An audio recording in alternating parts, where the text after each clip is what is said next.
Good morning. Buenos días. How are you? My name is Luis Miguel Echegaray. You don't have to remember all of that. But I'm with Sports Illustrated. I'm the co-host of Planet Football at SI, and I'm the director of Latino and Hispanic content there.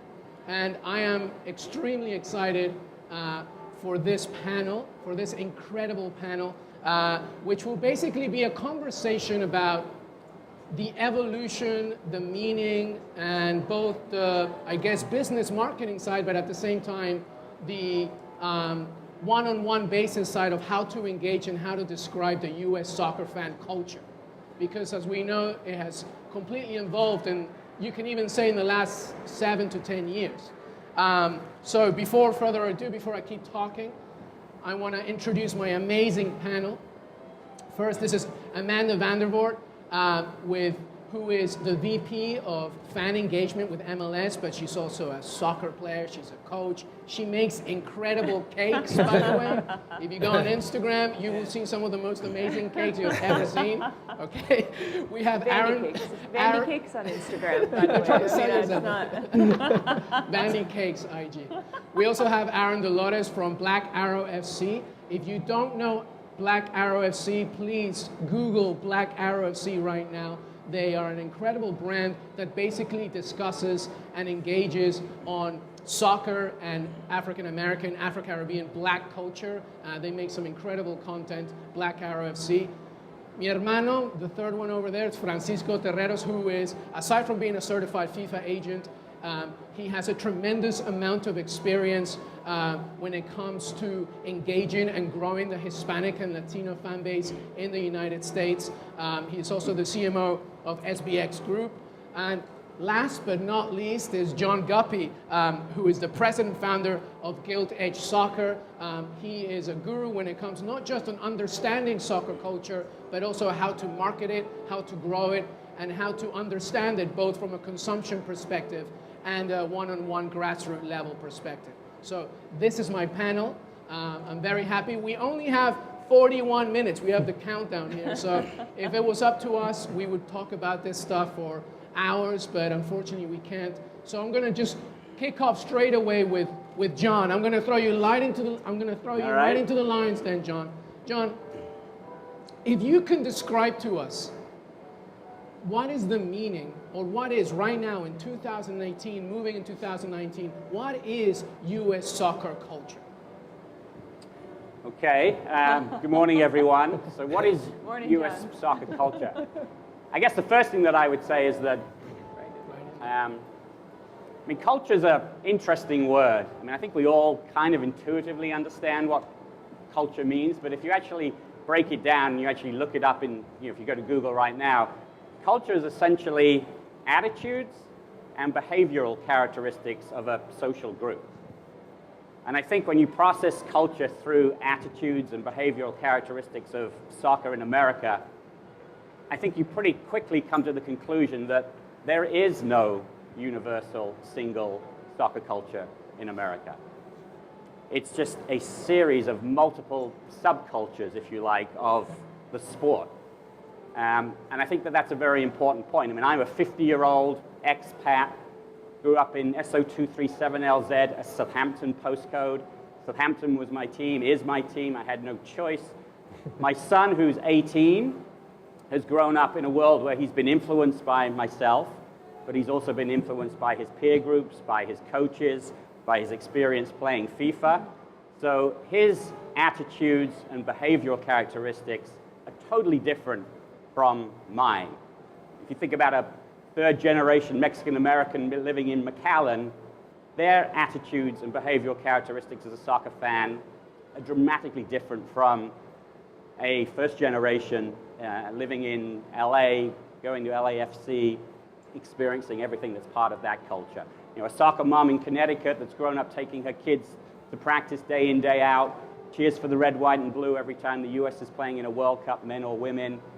Very different now from her 24-year-old son who's grown up, left, moved to New York, and go to Smithfields every morning to watch the Premier League on a Saturday. So I could go on and on and on, but I think the headline to answer your question is there is no universal culture. It's a set of subcultures influenced by age, but well beyond age. It's about ethnicity, it's about upbringing, it's about interest in the sport. There are so many different ways to connect with soccer, and a whole bunch of other things. Media consumption, I know we'll talk a little bit about, but it's a cosmopolitan world. John, you got out of that lion's den alive. There you go. So before we carry on and talk about specific categories, when we deal with, the Latino audience and the African American audience, I wanted to jump to Amanda first, because if we just focus right now on MLS, right, which is the most diverse league in North America, right? Not just soccer, we're talking NBA, NFL. This is a league that is fully representative of so many different nationalities, cultures, ethnicities. Amanda, when it comes to you and trying to help the league and clubs engage with fans, where does it all begin? How does it start? What's the number one thing on your task list? For a long time in Major League Soccer, we thought about growing the fan base, and we measured a lot of our success in either revenue or ticket sales, right? And we thought, how do we get more people to consume our product, or even on television ratings, right? But recently, we've taken a look at our fan base and said, actually, let's study the attitudes of our fan. What is it about an MLS fan that drives their hearts and minds to consume, as opposed to measuring the results? Let's instead look at leading indicators of success, like do they love their club? Do they feel attachment to their club? Do they participate in rituals along the way of one of their clubs, of their club that they're connected to? Do they feel passionately about the players and the in-stadium experience? All of these things that drive fandom for our fans in North America, and we know that because they tell us these things, both by their consumption patterns, but also we do a lot of attitudinal research to really understand what makes them tick.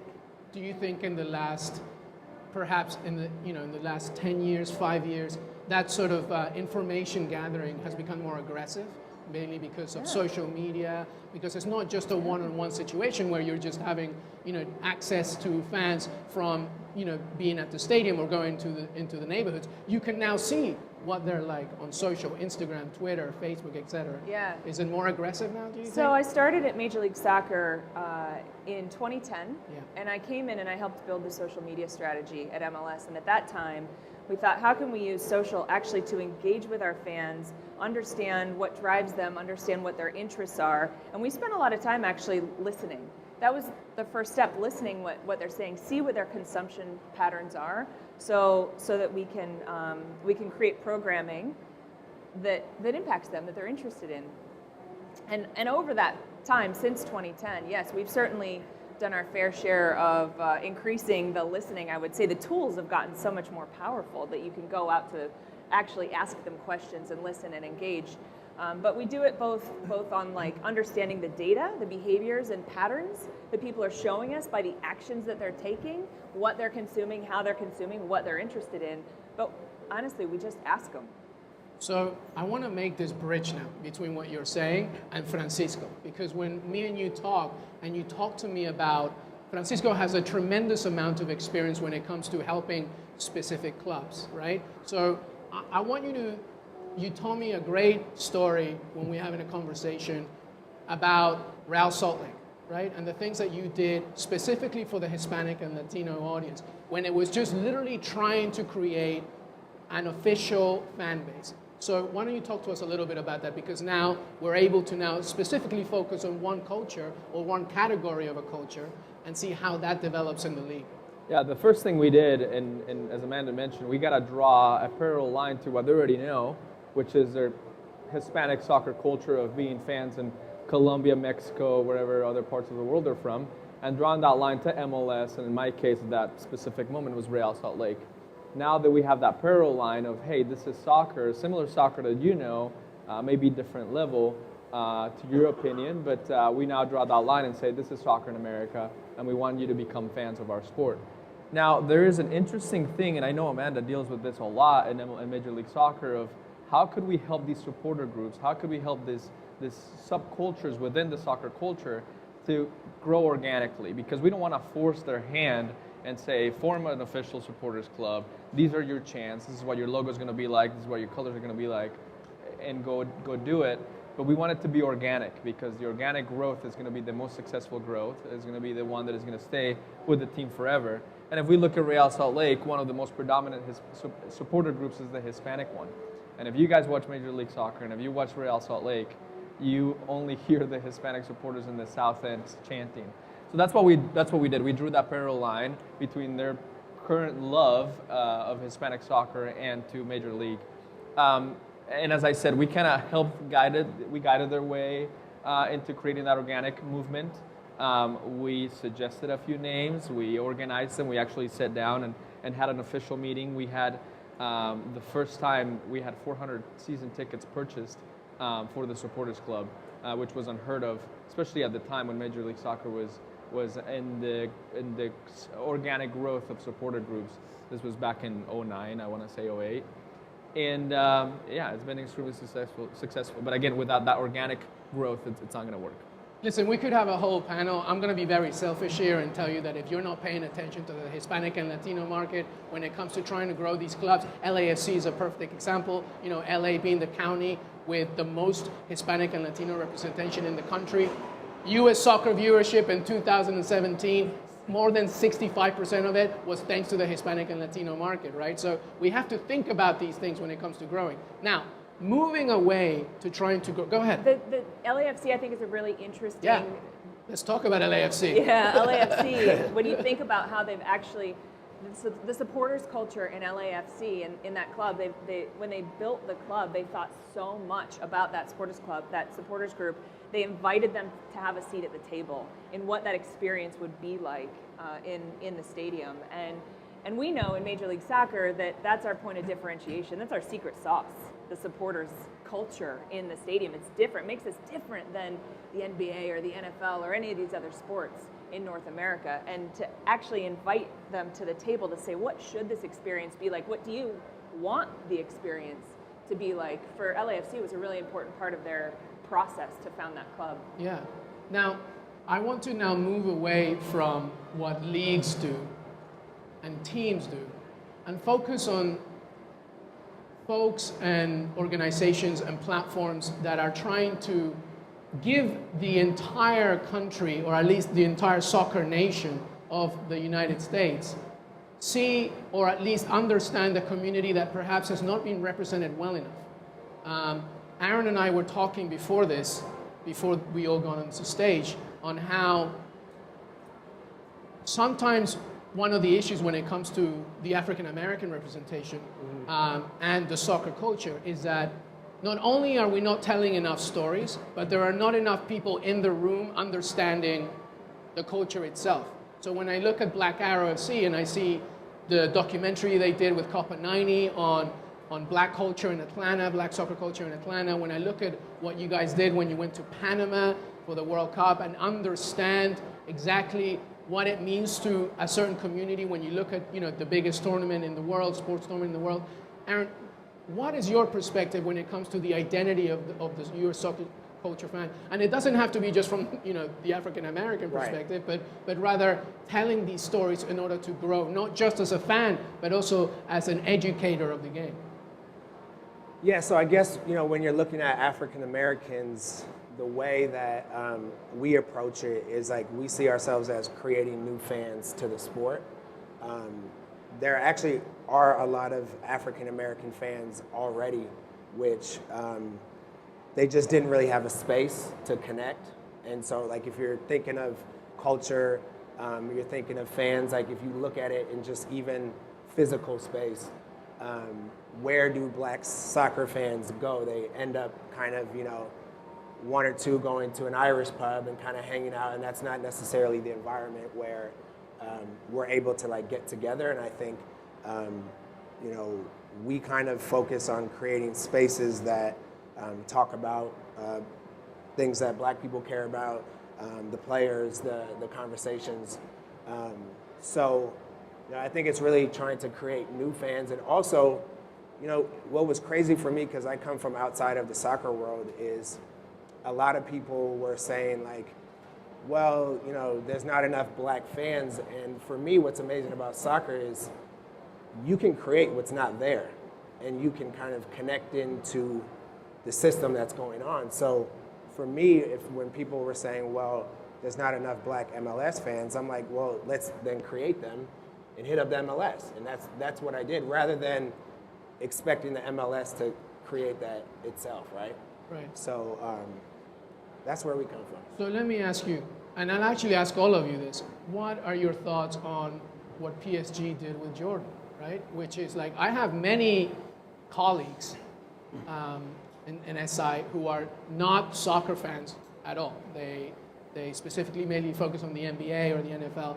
But now, because of that connection and the way that it was told, I mean, listen, it's not necessarily the Jordan label, but it's because, you know, PSG right now is being represented by such a amazing, incredible, talented, young French immigrant as Kylian Mbappe. It has like Paris in itself is such a, you know, multicultural city. So I have all these people at SI who are not soccer fans now, and now they're all about PSG. They can't talk to me. They can't stop talking to me about Kylian Mbappe and Neymar and Ligue 1 and Thierry Henry and what's going on with him and his new manager. And I'm like, you were never a fan in the first place. What were you like? Is that the kind? And actually, I want to ask all of you this from both a marketing perspective and a cultural side. What did you think about that when that creation was made? Is that kind of what you're thinking of when it comes to understanding not just the game, but culture itself and lifestyle?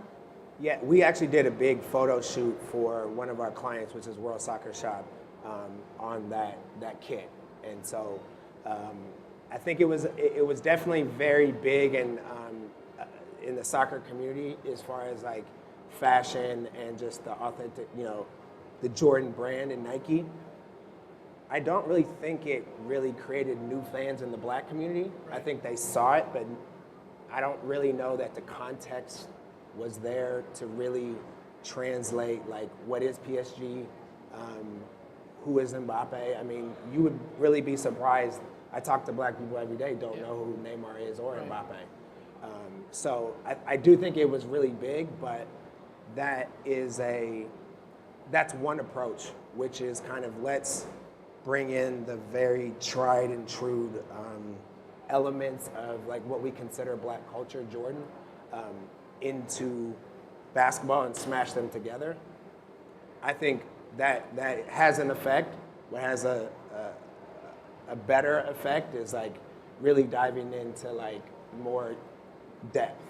Understanding the community, going in these communities, understanding the people, and not just, you know, creating one or two steps. Yeah, and it is an important step. Right. For sure. Right. John, go ahead, Francisco. Sorry, I was going to say on the marketing side, and if there are any brands out in the crowd, please do these kind of things. Because again, as we talk about drawing that bridge between what the consumer already knows, which is sneakers, Jordan, the basketball community, now you're drawing apparel to soccer. I was at a store in Miami yesterday, a sneaker store, and I saw the PSG jersey there. Something that I would have never seen at a sneaker store before. So now we're drawing parallels to what they already know and trying to help them fall in love with a new concept, which is soccer and now basketball and Jordan. So go ahead, John. No, I was just going to say, I think it's a great example that brings us all the way back to my opening remark. I mean, when you think about culture, culture is a very lofty umbrella. Underneath culture, there is fandom. And fandom is about empathy and camaraderie. So I would argue that what PSG is doing to bring people into the soccer culture isn't necessarily about fandom. It's about finding other reasons to connect, other attitudes and behaviors to embrace. So fandom is just one piece of the story.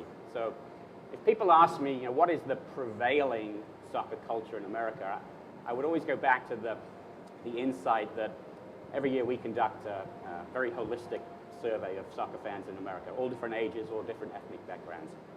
And one of the things we dig into is this duology of soccer, right? It's part of what makes our sport unique and different from other sports. It's a two-sided coin, club and country. So what we learned from our surveys, 49% of soccer fans would say that they care equally about club and country. 40% would say that they care about country. Only more than club. Only 11% would say that they care about club more than country. Yeah, in Peru, that would be 80%. So when you step back from that, though, and you say, what is the prevailing culture, not the exclusive, but the prevailing culture in America, it's about nationalism. It's about jingoism. It's about flag waving. That's when most people at scale, and as a marketer, brands want scale, that's when most people are connecting to the sport. So we're not the Olympics, where it only happens every 4 years. It's more regular than that. But again, I think that's when most people are connecting to our sport. I think lifestyle can tie into that. But again, I just think it's another great example of the complexity of what is our culture. Yeah, no, that's a really great point. And it's actually a really good balance in how MLS, I guess, tries to identify that, right? By trying to not just necessarily grow a fan through the city that is in itself, the team, to also, you know, being representative through the player, if it's Carlos Vela or any other player throughout the league, right? But also at the same time, it's also about trying to understand, well, how can we market ourselves? How can we give them a fan experience when they're in the stadiums? Well, I think what I hear a lot when we're talking about products or about games or any service that we provide, at the end of the day, that's what we're doing, right? But really inspired organizations, when we start with why we're doing it, I think can elevate themselves to a whole nother level of fandom and of creating that love, earning the hearts and minds, right? So if we begin with this concept of why, we start talking about creating a space for people, like Black Arrow FC has come in and they found a space, right? That may not have, the space was always there, but it's the creative people who can come in and fill it because they want to be part of something. The why is being part of this kind of greater movement around soccer, right? And the Hispanic community, this sense of there's a space here for you because, and I'll speak from the MLS perspective, inclusion and diversity and creating space and opportunity for us is something we feel very, very passionately about because soccer is the ultimate connector of people, of cultures, of communities. And so the output of that, maybe it's a consumer product. I'll speak to our relationship with Adidas and the Creators Network that we've built with Adidas, and our new partnership going forward is all about allowing fans, allowing people to express their creativity. We do it, you know, through some of our launches with brands in small markets, like Mitchell and Ness would be a good example of a consumer products brand that we've partnered with, because we can create these niche collections that allow people to express themselves in a really unique and special way. And I think that expressive nature then drives our passion and our connection to the club, to the game in a really special way. Yeah, I think it's important to take all the boxes, right? If we, from what you said, Aaron, about, you know, it's just one step of many with PSG and Jordan, but it's also about understanding fandom and exactly what it means to be a soccer fan. I always like to think about this comment that I heard a while ago, which is, the question was, you don't get communities, cultures to come to you.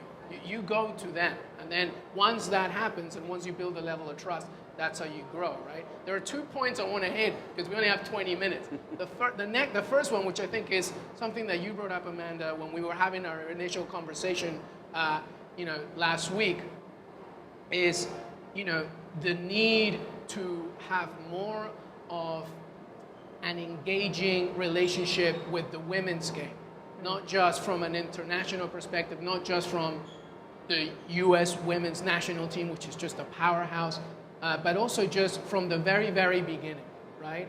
Girls all across the country, and how we can help them, and help each other sort of represent them better, both as a fan and as a player, whether it's a youth player in an academy or whether it's just somebody that's trying out.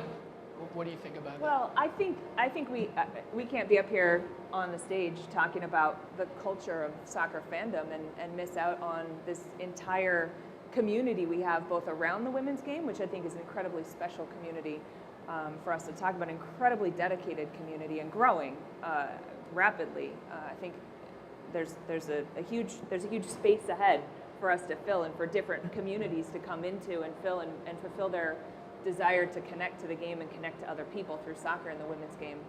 On the same side, we've got a tremendous opportunity with women who are fans of the men's game as well, right? It's soccer. At the end of the day, what is it that why are people fans of the game? And then how can we deliver more of that through whatever the what is that we're creating, right? The experience in the game, the in-stadium, some of the culture, subculture things that we've been talking about here. So, at the end of the day, regardless of your gender, you're coming to the game, or the gender that you're watching, you're coming to the game for a shared experience. And if we can identify what that shared experience is and create the opportunity for people to come be part of it, we're only going to see it grow. Yeah. I want to now move on. Put your hand up if you have watched an entire game or almost a whole game on Twitter. Put your hand up if you can say that you are a frequent viewer of soccer on highlights on Twitter or Instagram.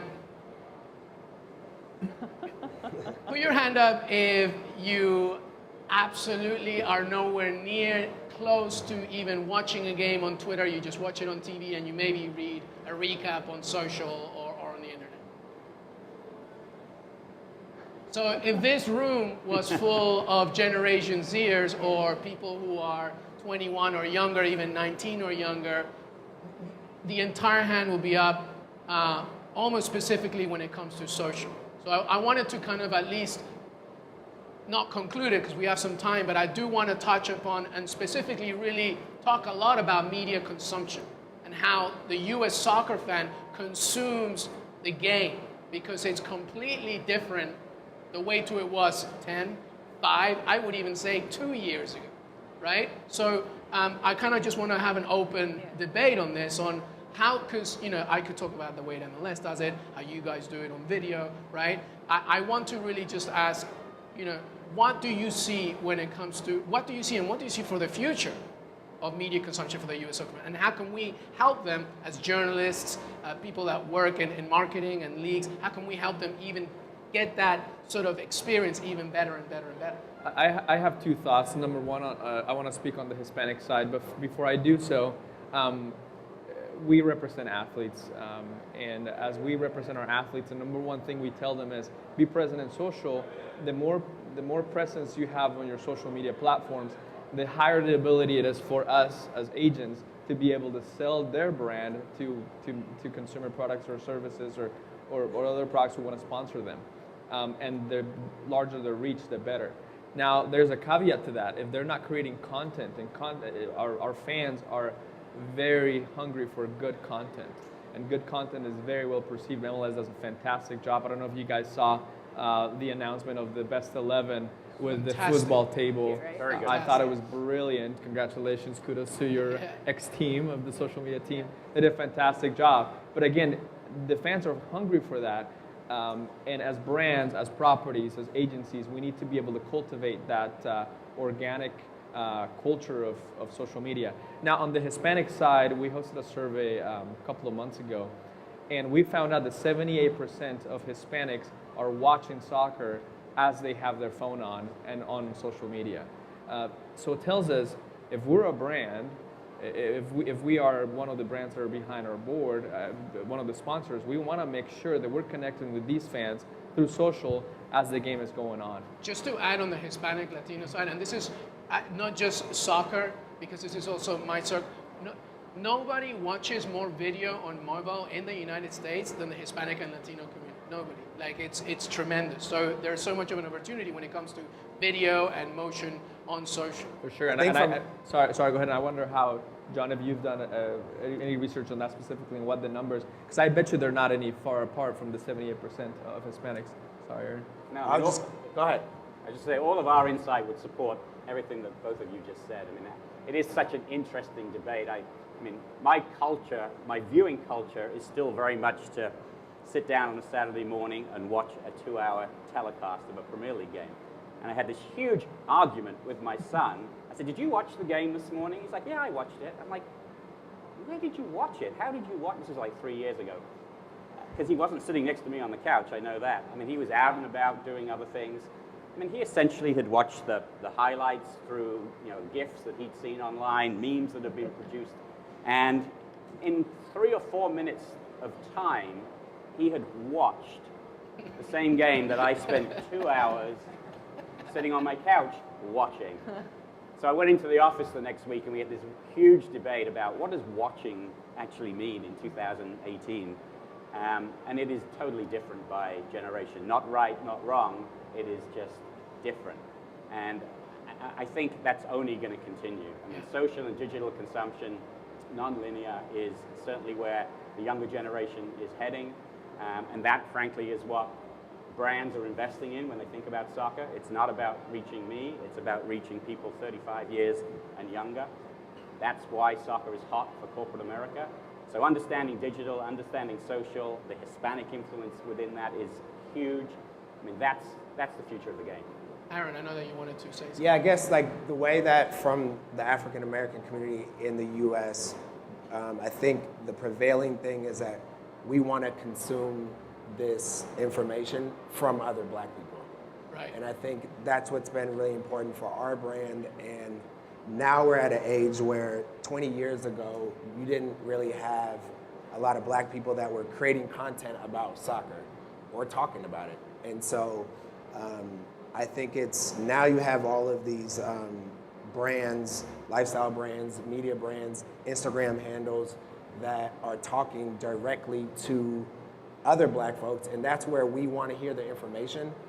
I think the awareness of that is, going to keep on growing, right? Like, we don't necessarily want to hear it from ESPN or the MLS. We want to hear it from brands like Black Arrow or individuals that are immersed in the culture. So I think if you are a team or a league or an entity, if you want to reach those consumers, it's not just talking about those consumers' issues. It's having the people that are actually representative of those talking directly to the fans. Again, going inside the community, having a direct relationship with them in order to understand what is it that they want and what it is that they need, and then offer some kind of content that speaks to what they just asked you or what you got from them. For sure. Which is what I see MLS does a lot, to be honest. It's in both of you touched a little bit on the athletes, and Facebook would tell us that athletes or fans generally will follow 6 athletes, 3 clubs, and 1 league on Facebook, right? So you start to think where they're choosing to follow, and that personal human connection to a brand or to a person is critical in how how people are consuming, and at the end of the day, the choice of consumption becomes the challenge for an organization like MLS or any one of our clubs or even our players. How do we create content that drives the choice of consumption and on the platform of choice? So something we think a lot about is delivering the right content at the right time to the right person on the right platform. So we've created LAFC, for example, has a partnership now with YouTube TV and their local media rights. LAFC is getting a lot of love today. Deservedly so. But the league, we do Twitter. We use our Univision rights in English. We have live on Twitter, which has been a phenomenal exploration for us and partnership. But we think about that. Where are fans consuming, and how can we ensure that we're delivering the content they want on that platform when they want it? To your point, John, about 3 minutes of a game versus 2 hours. If they have 3 minutes, I want to fill all 3 of those minutes with MLS. Yeah. And I'm going to find where they are, what they're consuming, and what they're interested in, and try and deliver that to them when they're going to see it. Something that I'm saying that it is growing, but I want more of, is stories about the game from the hyper-local perspective, from the community perspective, and how brands and leagues and clubs can have way more of an impact by telling these stories, because unfortunately it's like a double-edged sword. Like, yes, we have so much access from a social media perspective, but at the same time, because athletes have such a voice on social, and like you said, they follow mainly the athletes, then the team, then the league, right? The problem though is, like, at some point through all this noise, the fan itself gets lost. And I think, and there are many fans that are not necessarily, they may be active on social from a viewer perspective, but not from a creative perspective. So how do we do that? I mean, when I think about your Atlanta doc, like, that's exactly what it was. It was like, let's go there, let's see what they're about, and like, let's try and connect in that perspective. That to me is the most important thing. Yeah, we did a video called "Why Black Folks Love Arsenal," And Why do they? why do that is a good question. And Yeah, I I wanna think, know that. and I think that a lot of people do know that black people love Arsenal, but nobody wanted to really explore why. And so, it wasn't that I had the answer. I went to go research it. Right. And then when we started researching it, we started finding all these different reasons. So like first was Arsene Wenger being credited for playing 9 or 10 black players all at the same time, where in the Premier League, maybe teams were only paying 3 or 4. So that was really big for the diaspora of where those players were from. And then, find out that there was a South African guy who started the first supporters group in South Africa that got really big, and then Arsenal became the first team to be aired on television in Africa. So boom, there that is. And then for the U.S. perspective, it was Thierry Henry, because of the time that he played was like, all right, the internet's around, we kind of are. He started to break into our mindset. And then he came to the MLS, so we were like, oh, who's this, famous guy all of a sudden that's coming out here playing this sport that we don't know about? So for us, it was very much, when you talk about the stories, what I thought was crazy was that we were the first ones to research that and document that. I couldn't find one article that actually credited Arsene Wenger as being, the first coach to do this. I couldn't find an article. At the end of the video, we show how Thierry Henry is the first black player in the Premier League to have a statue outside of a stadium. I had to go through Wikipedia, look at every statue at any stadium to make sure that that was the truth. Nobody had really said, nobody had really written that as, or credited him for being the first black player to have a statue. How do we fix that, Aaron? It's an open question. How do we fix that? To me, it's from a journalism perspective, it's about, now the storytellers need to be the people in these communities. It can't just be one-sided. I think it's the same in any other sort of perspective, right? Is that, I think that's a key point. Look, at the end of the day, there's a lot of content noise. Great storytelling still wins. Yeah. It absolutely does. And I think you've got to focus on that. I mean, part of what we do as an agency, we represent the Premier League here in the US. We sit behind dedicated channels speaking to the American audience. Part of what we're trying to do is to give the American fan a greater understanding of the experience of going to a game. So Chris Markey, who I think some of you certainly know, is an American living in London. He's a fan. So we brought him into our Instagram channel, and every weekend he gets on a train in London and he goes to Manchester or Liverpool or Southampton, wherever a game is, and he's capturing that experience on Instagram stories. And we have access to the clubs, but it isn't about access. It's about him being a regular fan, taking the train, living the experience, talking to the chip lady outside the stadium, engaging with the program seller. And it is our most successful performing piece of content. Why? It's great stories. Chris is a superb presenter, extremely creative content, and it's living on Instagram stories, which is the platform that the younger audience that we're really trying to speak to is most interested in engaging with. So that cuts through. Yeah. But I think, sorry Amanda, I think that to answer your question and to John's point, it has to be organic. I said it earlier and I'll say it again. For the African American to have a voice within soccer in the US, for the Hispanics, and most importantly for the women's soccer world to change and reach that equality that we're all seeking to and are hungry for, it needs to be organic. And I think the women have done a fantastic job of making it very organic. The women's US national team leading that charge. LAFC and the Hispanic fan base leading that charge. Again. I know. The African Americans leading that charge. Again, it needs to be organic. It needs to be within the subcultures, within our soccer culture, for it to grow and have that original content that people are hungry for. Yeah, Amanda, I know that you wanted to. Yeah, I want to add, I think I couldn't agree more that great content always wins. I also think there's a special place today when we think about this new and evolving younger generation. We're talking about Gen Z, or we're talking about how do we capture the next soccer fan? And I think innovation also wins. So we're in a space where MLS, we're thinking a lot about what is the next technology, what is the next platform, what's beyond Instagram, and where do we go from here? And so we have a partnership with RGA. Gary Stevenson, our president, spoke about it yesterday, where we're identifying startups around the world and investing in this concept of trialing new platforms and new programs to think, will our fans connect in new and different and interesting ways? And creating augmented reality experiences or virtual reality experiences and leveraging this new era and medium of new technology. Yes, you need great content as part of those experiences, right? But Instagram is today, and the question is, where do we go? What's tomorrow? Yeah, I think that the main concept that I've understood from everything that we have discussed is three things to me. One is the need to go to these places, to these communities, and understand better the fan. Maintain a level of trust from both a consumption perspective to a league perspective to a marketing perspective.